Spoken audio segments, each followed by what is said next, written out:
Hey guys, welcome back with me again in this channel. So in today's tutorial, I'm going to show you how you can get the bamboo road in Fish It Roblox.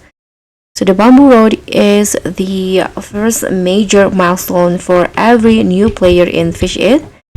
And I'm going to show you where you can find the bamboo road and how many coins that you need to prepare to buy the road. So as for the locations, it's hidden inside the sacred temple in here. So first you need to sail out to the ancient jungle and then go inside the temple in here. And then once you're in the temple, you can just go right, and here down the stairs you'll easily see the bamboo road. So if you want to buy it, you can just you need to buy it for 12 million coins.